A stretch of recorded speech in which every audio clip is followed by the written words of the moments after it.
Before we get into today's Miami Heat news and rumors, I want to make sure you have your notifications turned on because we are dropping Miami Heat content every single day, and I don't want you to miss any piece of news surrounding this basketball team. So make sure you are subscribed, but when you click that noti icon and that bell, make sure it's turned on to all and not personalized so you don't miss any video that we drop.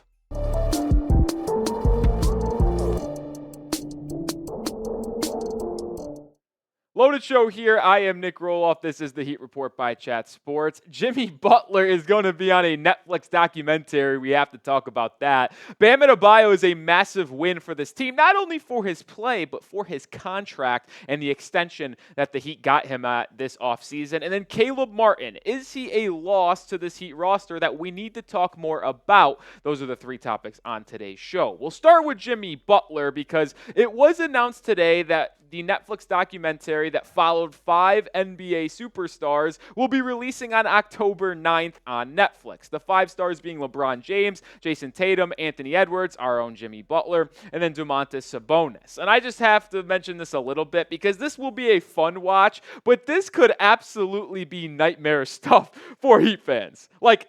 Just look back to last year, guys. Last year was a disaster between injuries, the up and downs, the ebbs and flows, Jimmy getting hurt in that play-in game against the Philadelphia 76ers. I will watch. There is no debating that. But to look back on this season might be one of the last things that I want to do, considering how frustrating it was. And I'm not the only one that felt that way. I know a lot of you guys have said how frustrating last year was down in the comments section, but I've also seen other people who follow this team on the beat and are content creators in their own right saying how over they were last season. So having to relive that will not be the most fun thing of all time, but it will be a little interesting to see what goes on with Jimmy Butler on a day-to-day basis. I'm just not so sure I want to see all the downfalls of the Miami Heat last year, especially after we're going to have to see how the Heat team rebounded after it was announced that Damian Lillard got traded to the Milwaukee Bucks. But you let me know. Be honest. Are you watching the documentary? I feel like if you are a Heat fan or someone who likes Jimmy Butler, you'll absolutely be watching. So type your Y's for yeses or type your N for no's. I'll be watching reluctantly, though. I'll transition over to Bam Adebayo, the Heat's captain, now that Udonis Haslem is no longer in the organization, because Bleacher Report actually named the Heat getting Bam Adebayo at his current extension the biggest win the team had during the NBA offseason. And it's hard to disagree with Bleacher Report having this as the Heat's biggest win, because I said it when he signed the extension, which ironically was on the NBA draft day. That was a chaotic day. Really good day for Miami. We could look back on this, by the way, and say Kel'el Ware drafted 15th. Bam Adebayo signing this extension as one of the better days in Heat history over the past couple seasons, because getting Adebayo at this money is an absolute steal. The extension kicks in 26-27, and it gradually goes up by $4 million over 3 seasons, which totals out to $165.3 million over those 3 years, player option in the final year. But here's the thing, and the reason why I think it's a steal.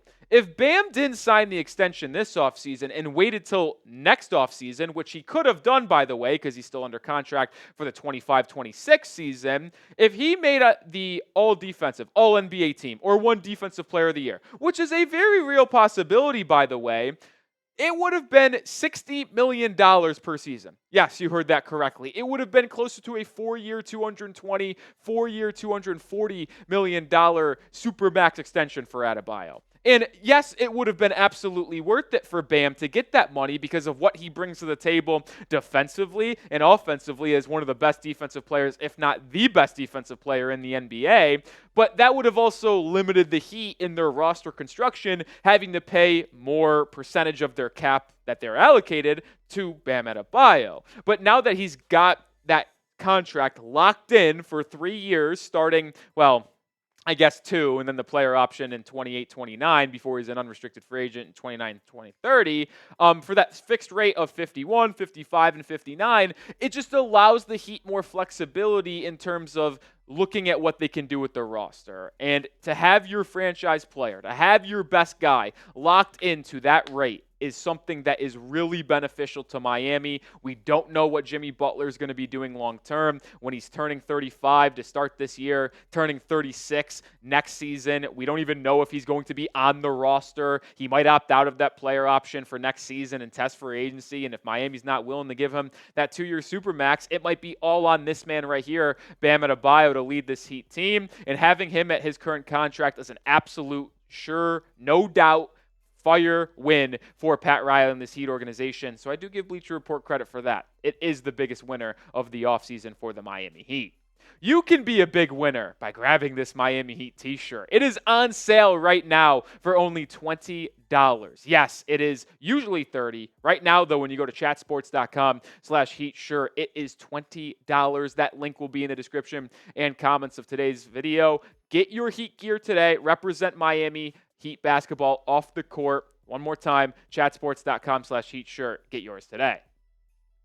All right, Bleacher Report also named the biggest loss for the Miami Heat this offseason, and that would be Caleb Martin leaving this team and joining the Philadelphia 76ers in NBA free agency. Now, I will admit, this is a pretty big loss for Miami. He was one of the most impactful players for the Heat over the past couple seasons. Just look at what he did in the NBA postseason during that magical run to the NBA Finals as the 8th seed, where he borderline should have won Eastern Conference Finals MVP over Jimmy Butler. Jimmy got it, but Caleb was so good in that series, averaging 19 points a game, shooting 60% from three, and being the best wing in that series outside of Jimmy. He outplayed Jayston Tatum and Jaylen Brown. Was the main reason why Miami was able to become one of the first 8 seeds to ever get to the NBA Finals. Now, they came up short that year, but his impact in the postseason in the biggest moments is not an understatement here for this team. And that's the one thing I'll always respect about Caleb Martin. He is a big-time player. He is not afraid to take a shot in a big moment. He is not afraid of the lights being bright.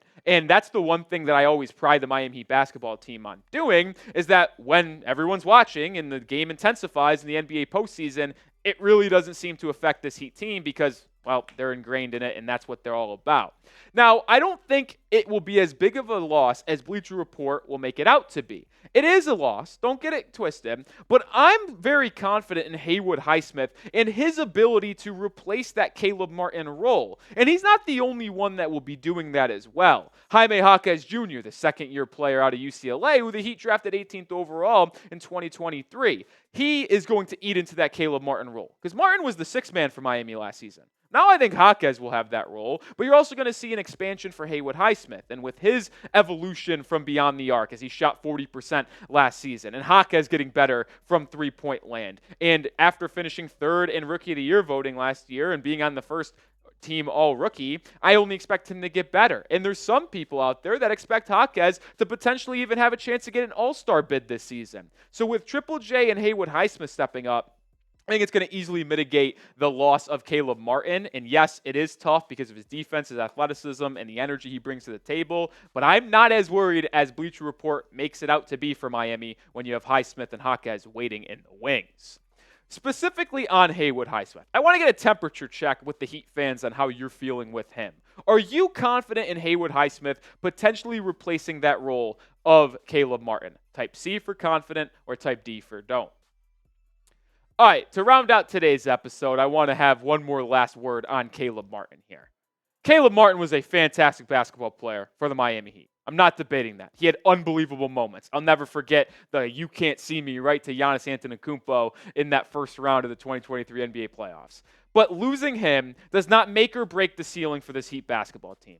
It really doesn't. Losing him doesn't say, well, he can't win the championship. And if Caleb Martin was on this team and say you take Thomas Bryant off, would the Heat roster be better? Yes, but would it be still a championship contending team right now? Probably not. So yes, Caleb Martin is a really good basketball player. He is one of the best role players in all of NBA. I just don't think he is that important to the Heat basketball roster as other outlets would make it seem. All right, make sure you are subscribed to the channel because we're dropping daily content surrounding the Miami Heat, and we work very hard to make sure you're covered, even the dog days of August and early September. But don't you fret, the season's just around the corner. In about a month, training camp will begin in South Florida. So make sure you're subscribed because we're going to have you covered all season long.